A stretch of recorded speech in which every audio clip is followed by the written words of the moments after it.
योजना में दिया। गरीबों के घर में शौचालय नहीं बन पाए। आप गांव में जाते थे, आज से 8 साल पहले जिस भी गांव में जाइए, गांव की सड़कें पैदल जाओ गंदगी से भरी होती थी, बदबू आती थी,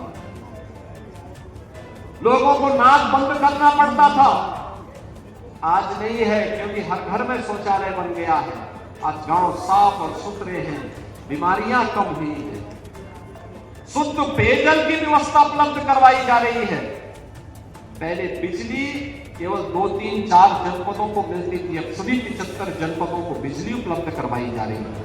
विकास के बड़े बड़े कार्य हो रहे हैं। और जो पैसा भ्रष्टाचार की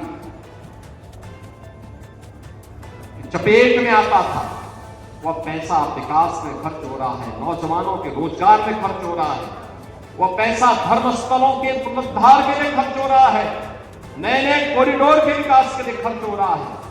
विरासत और विकास की इस यात्रा को लेकर के वर्तमान में सरकार कार्य कर रही है और उसी यात्रा का प्रतिफल है उत्तर प्रदेश अब भारत की जो देश की जो 3 बड़ी अर्थव्यवस्था है उनमें से उत्तर प्रदेश भी एक। अब उत्तर प्रदेश बीमारू नहीं, बल्कि देश के अर्थव्यवस्था का एक मजबूत राज्य बनकर के उभरा है।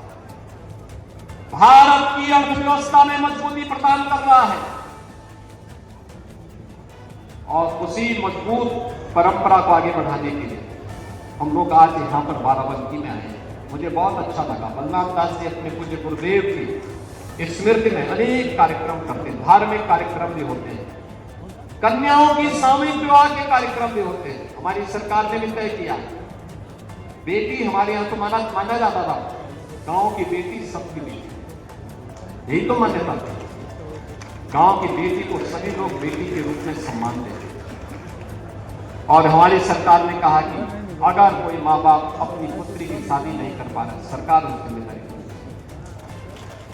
हमने कहा बेटी के जन्म लेने के साथ ही स्नातक तक की पढ़ाई के लिए 25,000 का पैकेज सरकार देती है। बेटी के लिए और शादी योग्य होगी, सामूहिक विवाह योजना में 1 लाख रुपए हम बेटी की शादी के लिए सरकार से भी उपलब्ध करवाएं, क्योंकि समाज की जिम्मेदारी है, ये सरकार की जिम्मेदारी है, सरकार उसका संबल बने।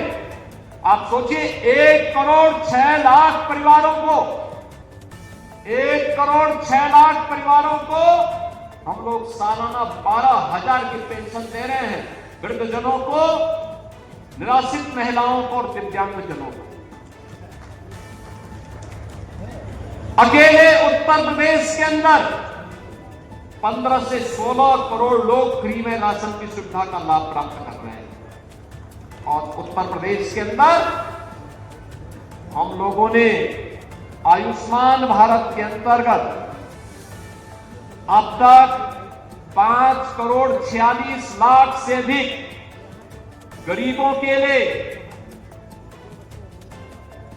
5 लाख रुपए निःशुल्क स्वास्थ्य के लिए उन्हें गोल्डन कार्ड उपलब्ध करवाए। राज्य देश के अंदर किसी ने इतने कार्ड जारी नहीं किए, हमने उपलब्ध करवाए। हर परिवार को हमारी व्यवस्था है कि सुविधा का लाभ मिले। और बहनों और भाइयों, इसी परंपरा को आगे बढ़ाते हुए अब बाराबंकी को हम एक विकास प्राधिकरण भी देने जा रहे हैं। विकास प्राधिकरण के माध्यम से नीचे विकास की प्रक्रिया को व्यवस्थित तरीके से आगे बढ़ाने में बाराबंकी जनपद के अंदर कार्य हो सके, इस प्रक्रिया